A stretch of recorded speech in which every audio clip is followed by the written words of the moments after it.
Price எல்லாம். இன்றைய வேத தியானம் ஏசேக்கியேல் தீர்க்கதரிசன புஸ்தகம் 30ஆம் அதிகாரம் 19ஆம் வசனம்.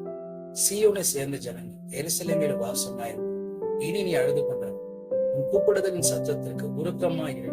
அதை கேட்டவுடன் அவர் உனக்கு மறு உத்தரவார். இங்க ஏசியா தீர்க்கதரிசிக்கிறாரு, இனி நீ அழுது கொண்டார். இவ்வளவு நாள் நம்ம எப்படி இருந்தோம் தெரியாது. கர்த்தர் நம்மை பார்த்து சொல்றேன், நீ அழுது கொண்டார். அதை கேட்ட ஆண்டவர் என்ன பண்றாங்க, மறு உத்தரவு கொடுத்தார். உருக்கமாய் இறங்கி அதை கேட்டவுடனே நமக்கு மறு உத்தரவு கொடுக்கிறதா நம் தகப்பு.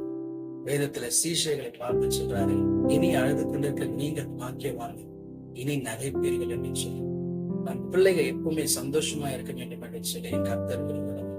லூக்கா சுவிசேஷம் 7ஆம் அதிகாரத்துல வாசித்து பார்த்தோம்னா, அங்க நாயின் ஒரு விதவின் மகன் இறந்து போகிறார். அநேக துக்கத்தோடு தன் ஒரே மகனை இழந்த கவலையோடு வருகிற அவளை கர்த்தர் பார்த்து சொல்றாரு. 13ஆம் வசனம் சொல்லுகிறார், கர்த்தர் அவளை பார்த்து அவள் மேல் மனதுருகி அழாதே என்று சொல்லி கிட்ட வந்து பாடையை தொட்டார். அவை சுமந்து நின்றார்கள்.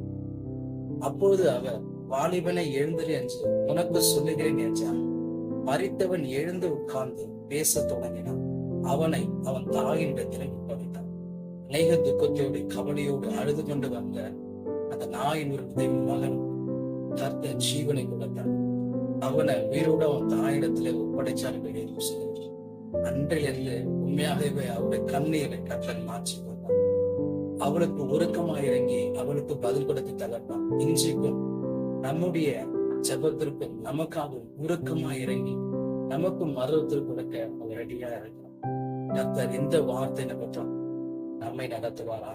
ஆமென்.